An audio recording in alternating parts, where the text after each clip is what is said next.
Are you looking to do deals and master flipping houses? Welcome to the Do Deals Show with our host, Mr. Tim Mai. As a successful investor and mentor to many real estate investors, Tim's students consistently run 6- and 7-figure investing businesses.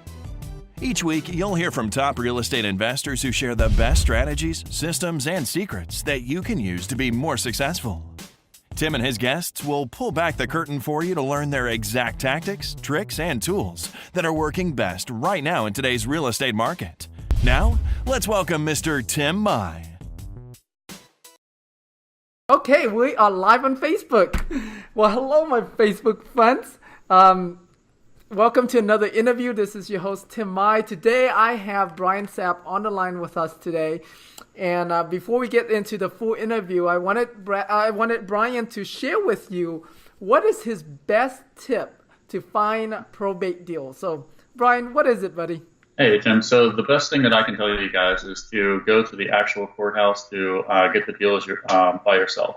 And because what you'll find is that some of the filters that you'll be able to use is that you'll be able to decipher whether or not there is actually real estate involved, because there could be a probate lead that cannot have real estate, where it can just have a car or some jewelry involved, where, like I said, real estate isn't involved. The next tip I would say is to, in our letters, we don't offer any sorry for your loss or any condolences to the executor, just because we learned from our mistakes, and we really just got a lot of angry phone calls and people saying that they didn't really know us, they didn't really understand like what their situation was. So we just avoid that altogether, and we just try to solve that person's problem and get to the root of their problem and just help them move forward.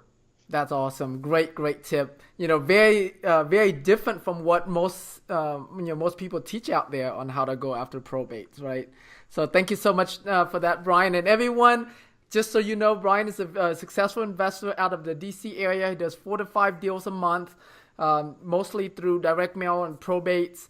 He's been doing this for the last 4 years. And so we're going to go to the next part of our interview. And so make sure you keep an eye out for when we post it and watch the entire interview. We're going to go delve deeper into how he does these probate deals. So with that, enjoy the video and see you when the interview goes live. All right, awesome. All right, nice. Cool. All right, Brian. So yeah, Brian, if you can share with everyone, how did you get started? What made you, got into real estate investing? Good question. So I got into real estate investing after my friend Jason. He was, to kind of go back, he was he had his own company for a number of years, and in 2011 he traveled all through South America, because all he needed to do his job was a computer and an internet connection, because he was a coder. And so he spent about 12 to 14 months traveling South America. And I thought, wow, that's a great idea. I mean, how do you do that? He's like, well, I've had my own business for the past couple years or so. And so that allowed him to have kind of the freedom he wanted to do whatever he wanted to do. So I thought that's a brilliant idea. And so, anyway, fast forward to about 2011, I was working as a project manager for a commercial construction company, and just really was looking for something else. I knew that I didn't want to be in construction for the rest of my life, and so I kind of took a leap of faith, and I heard one of those real estate commercials on the radio. I'm sure you guys have always heard them. Like, they ask if you want to be financially independent and if you want to be your own boss. So I went to the real estate seminar for 3 days, and within the first hour or so, I was drinking the Kool-Aid. I was in, and so I wanted to make the real estate investment work, because I thought it would provide me the tools necessary to become financially free. That's awesome. Okay, and so how did you get started? Did you just jump in? Did you hire a mentor? Bought courses? What was that process? Yeah, sure. So can I say the company? Is that okay? Yeah, of course. Yeah. So anyway, I got involved with Fortune Builders, and that was July 2012. And they were able to teach me a lot about the purchasing strategies, and I just learned from them. And there have been many mistakes and failures along the way, but I think the thing that has kept me going is that I've always learned from my mistakes and been able to kind of fail forward and just move in a direction where I wanted to take the company and also be able to help people along the way. That sounds good. Yeah. And so, just so Dan Merrill and I goes pretty far back. We were in a mastermind group together back when it was the very beginning of his of Fortune Builders, the training company. Oh, okay. Yeah. Yeah. He had just came out with the course back then, and we Nice. kind of grew up together in the business. So Yeah, nice. Yeah. so that's pretty cool. So, what made you decided to get into probates? Right. So there's so many different strategies. What Yeah. have you tried, and then how did you came about? It's like, hey, I'm going to settle on probates and focus on that. Good question. So, a fellow investor, a friend of mine, it was about late 2012 or so. Like, I'd gone through all the different Fortune Builders courses, and I was trying to figure out like one strategy because when I went through the course and I learned all about real estate investing, I wanted to be like this master investor and just do all sorts of different strategies, purchasing strategies. I wanted to be a commercial lender, commercial broker, wanted to be involved in real estate notes, like the whole 9 yards. And so it wasn't until I was able to kind of focus on one strategy and one purchasing strategy and one marketing strategy that I was able to kind of move forward. And so at the time, I was just doing bandit signs. I was putting them on the telephone poles by myself, and I knew that just wasn't sustainable. And so anyway, long story short, a fellow investor friend of mine had been doing probate, and I was just talking to him, and he was having a ton of success with it. And he said, why don't you try just getting the leads from the courthouse and mailing the executors? So that's what I did. Oh, that's cool. Yeah, and that's a good tip, by the way. Of focus on one strategy, like one thing, right? Because as most entrepreneurs, we're super creative. We're always thinking of ideas, and there's this thing called the shiny. I get it. Yeah. Yeah. I want to do everything. Exactly, right? It's like anything that will make money and get some deals going. So that's great tip to like focus on one thing. And so you started doing probates, and so explain to us, because the way you do your probate deals is very different from what most people teach. Go buy a list, send them a condolence letter and stuff like that. And so please walk us through like your process, from the beginning to, I guess, the end. Yeah, sure. So to start at the very beginning, and I'm in the DC market, and in Virginia, we're able to access the probate leads online. Okay. And so I have a virtual assistant that goes through and scrapes the probate leads through a few different counties. So Arlington, Alexandria, Prince William County, just to give you an example. But in DC and Maryland, you have to go to the physical courthouse in order to scrape the leads. And so a few years ago, I was doing it to myself. I was going there with my computer and taking the leads off of their database. And then I met a woman who does that for a living. She kind of approached me. She kind of like tapped me on the shoulder and said, "Hey, this is what I do," and I pay her per lead.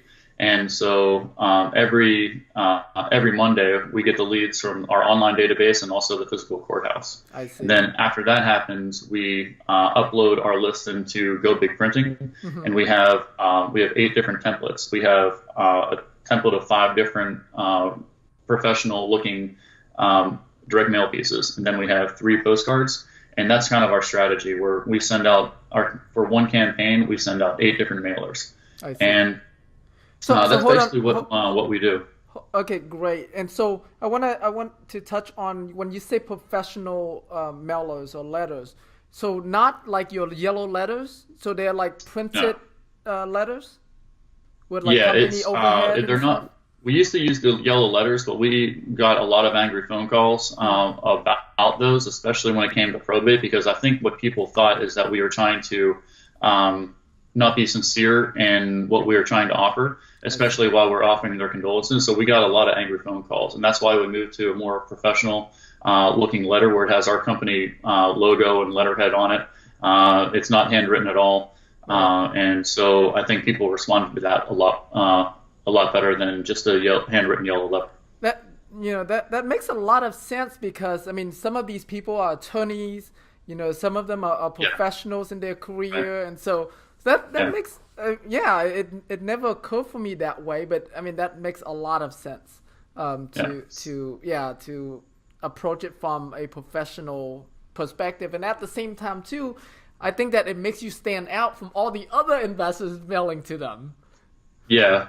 We get a lot of compliments on our letters. In fact, one of my favorite things to do is once we haven't done this in a while, but when I was first starting out was when we would ultimately form a relationship with the executor or seller, we would ask them to keep the letters from other investors. So I would see who the competition was. And that was always a nice exercise to see how your letters stack up against your other competition in the area. Right. That's great. Okay. And then so the 8 pieces of mailers that you do, how are the messages different from one to the next? Good question. So the message really doesn't change all that much. It's a different letter, don't get me wrong, but it changes. The variations are pretty slight. Where we still want to provide value. In some of our letters, we say that we can hire third-party services that will help you through the probate process. For instance, if they want to move some furniture out of the house into a storage unit or whatever it might be. We've done that before. If they want to have an auction for their stuff that's inside the house, we've done that. So it says basically the same thing in every letter, but just a little bit different. Okay, gotcha. And then after the 5 letters, we have our 3 different postcards, and those are pretty different compared to each other. Gotcha. Okay. Now I know some investors that do probates, they will skip trace the executor or the attorney, find the phone number, find the email, and try to get a hold of them whichever way they can get a hold of them. Do you do any of that stuff at all? No, we just stick with direct mail. I mean, that's worked out pretty well for us. So we were just kind of, I guess, sticking with what we know. Like I said, we haven't done any sort of skip tracing when it comes to the executors or anything like that. So. Okay, gotcha. And then, so I know you do like 4 to 5 deals a month. How big are these deals typically? What's the price range? The average price range is usually about $315,000. The lowest that we've ever bought, it was, I think, 116, and that was out in Manassas. Mm-hmm. That was a few years ago. But that's normally around the price range that we see, like 315 or so. Okay. And then our average wholesale fee is about $10,000. Okay, cool. So that $315,000 price range, is that because you specifically go after that that segment, or you just send out to all the probates and those? Yeah, we just mail out to all the executors. We don't specifically target houses that are in a certain price range. Okay, gotcha. Okay, so it's probably because like most of the homes that that in the areas that you're targeting after, that's the average price. Yeah, correct. Okay. And so, like I said, Tim, we're in 7 different counties in and around DC. Okay. And so the price ranges can vary greatly. But like I said, about 315 is about what we see on average. Okay. And so with you being in 7 counties like that, do you have someone, are you doing this over the phone, or someone's actually meeting up with these sellers? Yeah, so our salesperson goes out and meets directly with the seller. Okay. We used to not do that. We used to just make blind offers over the phone. And it wasn't until maybe about 3 or 4 months ago that we started going out on every single appointment. Now, that's not for everyone, but that we found that actually works better to build a relationship with the seller and / executor. Right. But we just found that works best for us. Gotcha. Okay. So that's interesting. Like, what made you? Because it's only 3-4 months ago. So what made you decide to go go that route? Being a part of a mastermind group, I just heard what other people were doing, and they said that worked really well for them. And so we kind of switched it up a little bit, and it ended up being a good move on. And like I said, I have some of my mastermind members to thank for that. That's awesome. Yeah, it's always good to be part of mastermind groups, right? Yeah, I agree. Yeah, we get to learn so many things that for us to go back and implement in our business. So that's awesome. Yeah. So So other than probates, do you mail to any other lists at all?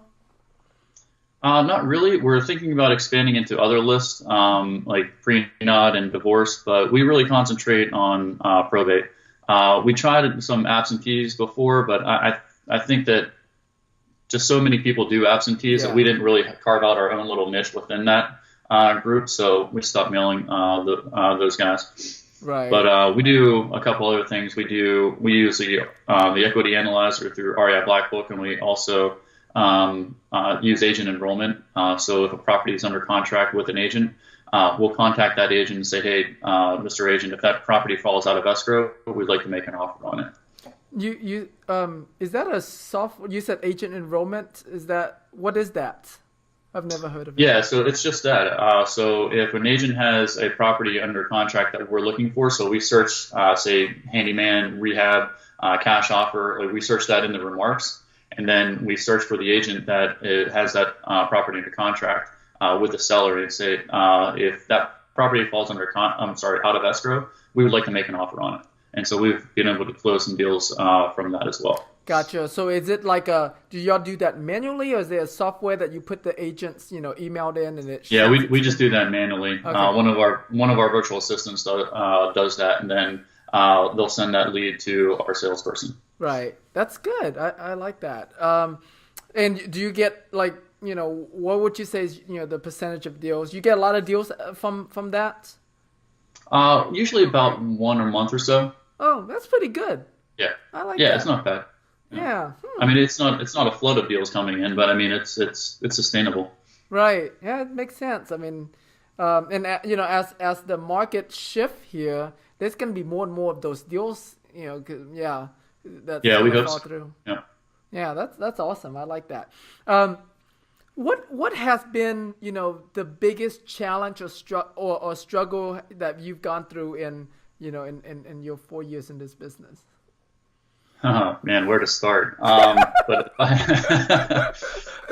if I had to pick one, I would say just kind of general or specific focus, because I'm a very visual person and very right-brained.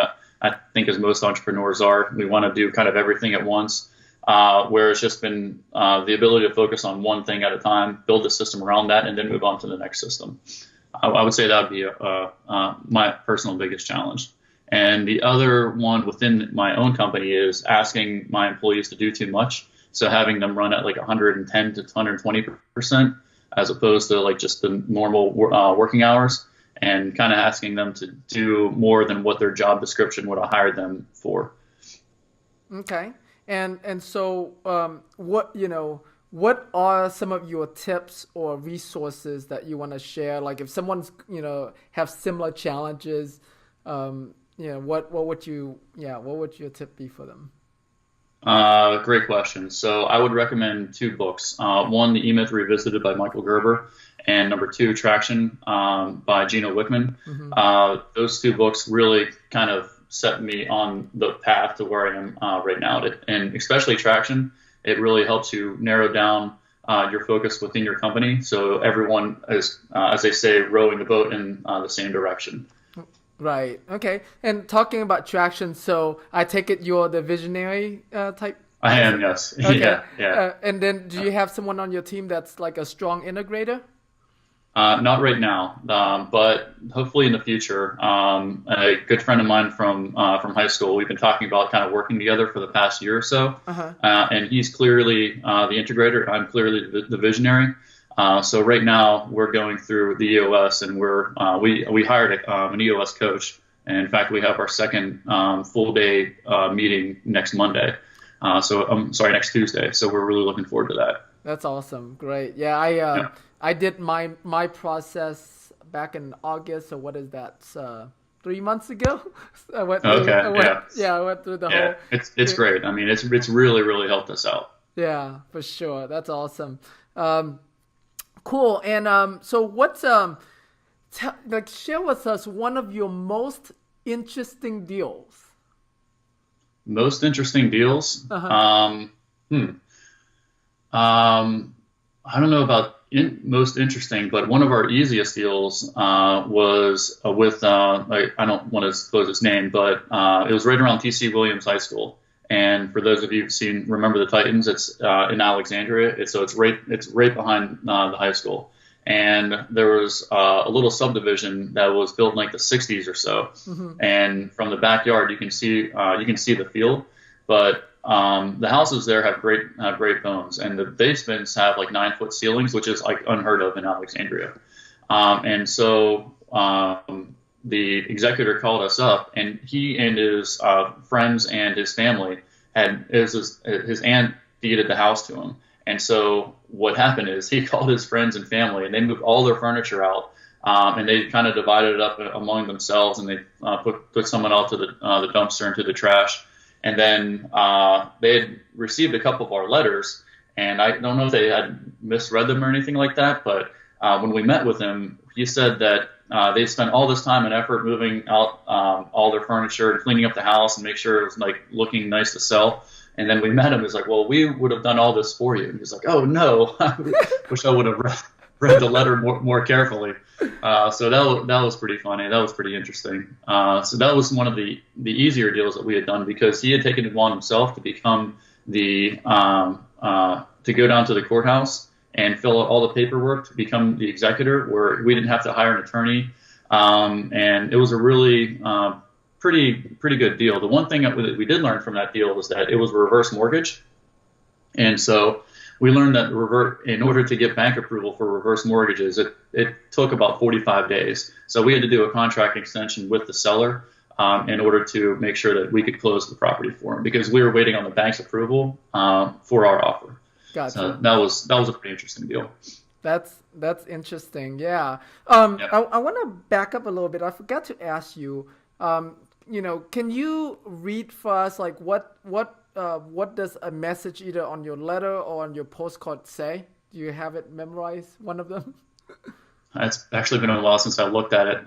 But what it basically says is that we're here to help the seller, and anything that we can do in order to provide value, we're going to do for you.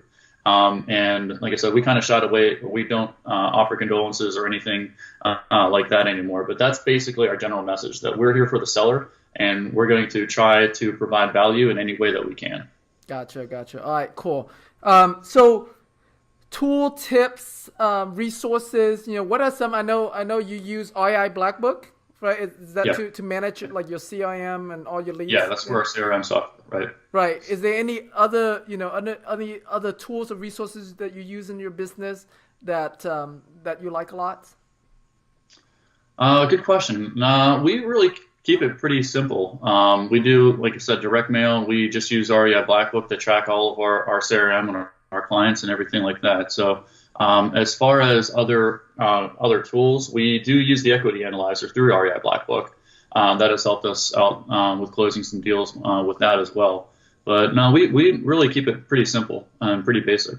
Yeah, and that's what I like about your business. In this whole interview, it's like everything is very focused, very simple. Yeah. I mean, that's incredible that that you keep yourself focused and keep things simple. Yeah, Tim, it hasn't been easy though. I mean, it's as you probably know, being a fellow entrepreneur, it involves a lot of work to keep it that simple. Right. Yeah, I love it. I think it's awesome. Now, thank you. Yeah. How big is your team? There's 6 of us. So there's 3 virtual assistants, myself, my receptionist, and a salesperson. Okay. And so what? So the salesperson does all the wholesaling part of it, or does also the acquisition? Correct. So the salesperson meets with all the clients. And we recently transitioned to I'm going to be the acquisitions person, so finding the buyer and then making sure it gets to close. Because going back to what I was saying earlier, is I was asking my employees to do too much, mm-hmm. and through like different masterminds, I realized that there's a better way to do it. And so we have our salesperson just concentrate on sales as opposed to having to do all these other different tasks. Okay, so I want to make sure distinguish it for people. So when you say sales, you're talking about acquisition sales or selling? Yeah, acquisition sales. So let me specify. So when someone calls us up from a piece of direct mail, right? My inbound salesperson / receptionist is going to take down their information, ask them a few questions about the property, and then put that lead through our CRM system, REI Black Book. And then we have our person that runs the comps, and then that gets sent to sales. And then the salesperson goes out to the seller's house and makes the offers. And then what my responsibility is to find the buyer. Gotcha. Okay, I understand. Yeah. Yeah. So that's something that we just recently changed. So. Right. And then the VA. So what are some of the things that they do for you? Yeah, good question. So our VAs, they do a lot of data entry. They find the probate deals online. They run the REI Black Book Equity Analyzer, and they also run our comps for us. Okay, that's pretty cool. And I know that you're also doing some teaching, coaching. How do you like that? And like how has that helped you with your real estate business? Good question. So it's something I never ever thought that I'd get into, but I was fortunate enough to be asked by a friend of mine if I wanted to be a part of his coaching program. And so I met him about 2 years ago, and prior to meeting him, I was doing some probate deals. And so after getting to know him for over the past year and a half or so, he approached me and he wanted to see if I was interested in teaching direct mail. And so that's how I got involved with teaching and coaching, and it's been great. I mean, it's like I said, it's something I never thought I would get into or really like, but I do really like it because I like seeing the progression of students and how they start from one point and ultimately lead to becoming financially free. Now, I'm not a personal coach. I'm involved in a larger coaching pool, but it's been great. It really has been. That's awesome. And has that I know for me, whenever I coach someone, a lot of time I realize hey, why did I stop doing that? So hey, I need to do that again. Yeah, exactly. Yeah, hey, you learn what everyone else is doing, and you want to do that as well. But you want to be able to build one system and then move on to the next thing. So. Right, that's awesome. All right, Brian, thank you so much. We're gonna wrap up this interview here, but by now, the people listening or watching this video probably wanna get in touch with you. Where do you want to send them? If someone want to connect with you, where do you want them to go? Facebook is always the best. You can just search for my name, Brian Sapp, and if you Facebook message me, I'll get back to you as soon as I can. All right, awesome. All right, buddy, one more question for you. So, sure. I believe that all entrepreneurs are heroes. Do you see yourself as a hero? I don't know about a hero. I think I was fortunate enough to be involved with a lot of really good people that helped me along this process. And I wouldn't be where I am now without their help and support. So I think hero is kind of a strong word, but it's been quite the journey. And to think where I started 4 years ago to where I'm now, it's really kind of been hard to believe. And although it's been a lot of hard work and it hasn't been easy, but it's great to kind of look back and see the journey that you were able to take. Right. Yeah. And I mean, look, you're now giving back, teaching others how to do it. You're definitely a hero. I'm sure in their eyes as well, right? And and all the homeowners and executrix that you helped as well. So, Well, Brian, thank you so much, buddy, for this awesome interview. I've learned a lot, and so thank you so much. You're welcome. Thank you, Tim. All right, everybody. Talk to you later. See you in the next interview. And that's our show for today. If you have any questions or would like to get further training from Tim Mai, please visit our website at www.dodeals.com/Tim.